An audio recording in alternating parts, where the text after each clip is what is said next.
రేవంత్ సర్కార్పై విద్యుత్ ఉద్యోగులు జంగ్ సైరన్ మోగించారు. డిమాండ్ల సాధన కోసం ఆందోళన బాటపట్టారు. ఎన్నికల్లో ఇచ్చిన హామీలు నెరవేర్చడం లేదని నిరసన బాటపట్టారు. ఇవాల్టి నుంచి నిరవధిక సమ్మె చేస్తున్నామని ప్రకటన చేశారు.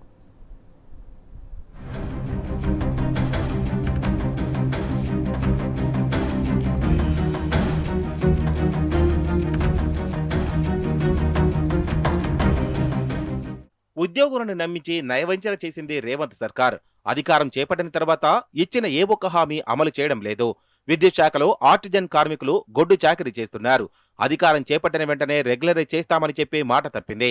అందరికీ సమాన వేతనాలు అందిస్తామని గప్పాలు కొట్టాడు రేవంత్. ఆ తర్వాత ఇచ్చిన మాటే మరిచిపోయాడు. ఆర్టిజన్ ఉద్యోగుల బతుకు ఏమాత్రం మారలేదు.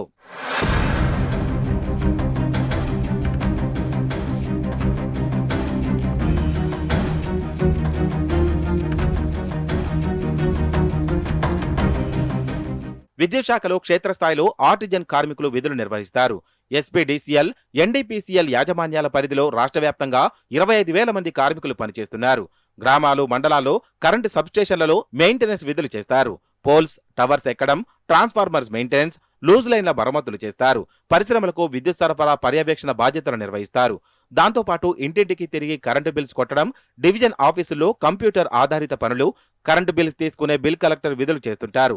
ముఖ్యమైన పనులు చేసే వీరిని రేవంత్ సర్కార్ గుర్తించడం లేదు. నెలకు 15,000 రూపాయల వేతనమిచ్చే చేతులు దులుపుకుంటోంది. తమను రెగ్యులరైజ్ చేయాలని ఉద్యోగులు కోరుతున్నా రేవంత్ సర్కార్ నిమ్మకు నీరెత్తినట్లు వ్యవహరిస్తోంది. ఇప్పుడు మాకు గత ప్రభుత్వం ఇచ్చిన హామీని అప్పుడు ఆ కాలంలో కేసీఆర్ గారు ఇచ్చిండు. సరే ఎంతో అంతా చేసిండు. ఇప్పుడున్న ప్రభుత్వం, గతంలో ముఖ్యమంత్రి రేవంత్ రెడ్డి గారు, మన బట్టి విక్రమార్క గారు కూడా ఆయన పాదయాత్రలో మేము ప్రభుత్వంలోకి వస్తే మీ సమస్యలు మేము ఖచ్చితంగా మొత్తం 100% తీరుస్తామని చెప్పారు. కానీ 2 సంవత్సరాలు అయిపోయింది. 3 సంవత్సరాలకు ఇంకా వస్తుందేమో తెలియదు. కానీ ఇప్పటిదాకా కూడా మాకు ఇచ్చిన హామీలు మాత్రమే మాకు నెరవేర్చామని మేము దపాలుగా విన్నవించుకుంటున్నాము, ధర్నాలు చేస్తున్నాము. ఆఖరికి ఈరోజు వంట వార్పు కార్యక్రమం పెట్టుకున్నాం. రేపు 8వ తారీఖు నాడు చలో వరంగల్ ఎన్పీడీసీఎల్ ముందు పెట్టుకున్నాం. ఆ రోజు ఒక్క రోజు అయిపోతే తెల్లారితే మాత్రం ఎమ్మటే సమ్మె. ఒక్కనాడు కనుక మేము ఒక్క రోజు కానీ 2 రోజులు కానీ సమ్మె. గతంలో కూడా మేము మానవతర దృక్పథంతో ఇన్నిసార్లు ఏది విపత్తు వచ్చినా కానీ సమ్మె అని చెప్పుకొని కూడా మేము ఆల్రెడీ చేసినాం, సంస్థకు సేవ చేసినాం. కానీ ఇప్పటికి దాకా ఇంకా మేము ఓర్చుకోదలుచుకోలేదు. ఎందుకంటే మాకు ఖర్చులు పెరుగుతున్నాయి, మా కుటుంబంలో బాధ్యతలు, పిల్లలు చదువులు కావాలి, మాకంతా చాలా బాధలు ఉన్నాయి. కాబట్టి ఖచ్చితంగా ఏదేం చేసినా మాకు 8వ తారీఖు లోపు మాకు సమ్మె కంటే ముందు మమ్మల్ని పిలిచి చర్చలు చేసి మాకు సానుకూలమైన మా డిమాండ్లను ఖచ్చితంగా మాకు నెరవేరుతున్నారని మేము ప్రభుత్వాలు వేడుకుంటున్నాం. ఆర్టిజన్ ఉద్యోగులు అవుట్సోర్సింగ్, స్కిల్ లేబర్ విధానంలో విధుల్లో చేరారు. వీరిలో కొందరు గత 30 ఏళ్ల నుంచి గొడ్డు చాకరీ చేస్తున్నారు. వీరికి గౌరవ వేతనం ఇవ్వడం లేదు. ఆర్టిజన్ కార్మికులను కన్వర్షన్ చేస్తామని, విద్యార్హతల వారీగా రెగ్యులరైజ్ చేస్తామని చెప్పింది. కొందరిని జూనియర్ లైన్మెన్లు, సబ్ ఇంజనీర్లు, జూనియర్ అసిస్టెంట్లు, సబ్స్టేషన్ ఆపరేటర్, సైట్ ఇంజనీర్లుగా నియమిస్తామని నమ్మించారు. ఇచ్చిన మాట తప్పారు. హామీలు అమలు చేయాలని ఆర్టిజన్లు వారం రోజుల నుంచే రిలే నిరాహార దీక్షలు, వంటావార్పు చేపట్టి నిరసన చేస్తున్నారు. చాలని జీతాలతో ఇబ్బందులు పడుతున్నామని, తమ డిమాండ్లు పరిష్కరించాలని డిమాండ్ చేశారు. మా శాలరీస్ ఎలా ఉంటాయంటే, ఒక పిఆర్ ఇష్యూ చేస్తే 2.5 పైసలు 2.5 ఇస్తున్నారు మాకు. ఈ కరోనా కాడి నుంచి ప్లస్ గృహజ్యోతి పథకం అమలైన కాడి నుంచి, ఆన్లైన్ పేమెంట్స్ వచ్చిన కాడి నుంచి మాకు ఇన్కమ్ రావడం తగ్గిపోయింది. అందరూ ఆన్లైన్ పేమెంట్ చేస్తున్నారు. గృహజ్యోతి వచ్చినాక ఇంకా నష్టపోయినాం మేము. ఇప్పుడు మా ఫ్యామిలీస్కి ఇన్ని గృహజ్యోతి వచ్చిన కాంచి 2,000, 3,000 వస్తున్నాయి ఒక్కొక్కరికి. మేము ఇప్పటికి కూడా ఎందుకు చేస్తున్నాం అంటే, డిపార్ట్మెంట్ మమ్మల్ని గుర్తించి జీవో నెంబర్ 11 ప్రకారం కనీస వేతనాలు ఇస్తారని ఆశపడుతున్నాం.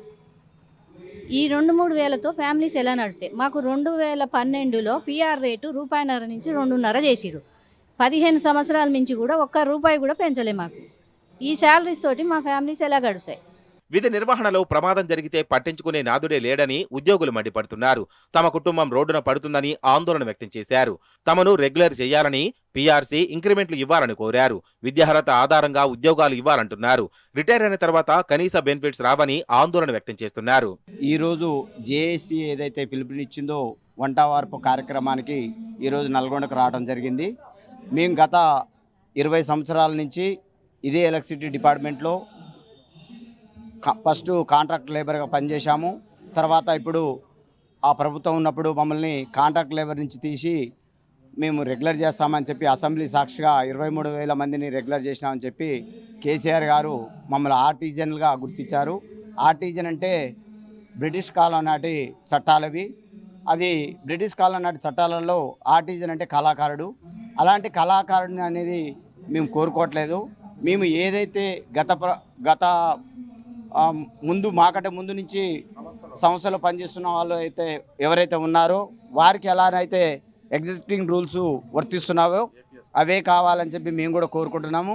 తమ గోడును సీఎం రేవంత్, విద్యుత్ శాఖ బాధ్యతలు చూస్తున్న డిప్యూటీ సీఎం బట్టి విక్రమార్క ఆలకించడం లేదని మండిపడ్డారు. తమతో చాకరీ చేయిస్తూ రెగ్యులర్ చేయడం లేదని ఆక్రోశించారు. తమకు ఏ జరిగినా అందుకు ప్రభుత్వం బాధ్యత వహించాలని స్పష్టం చేశారు.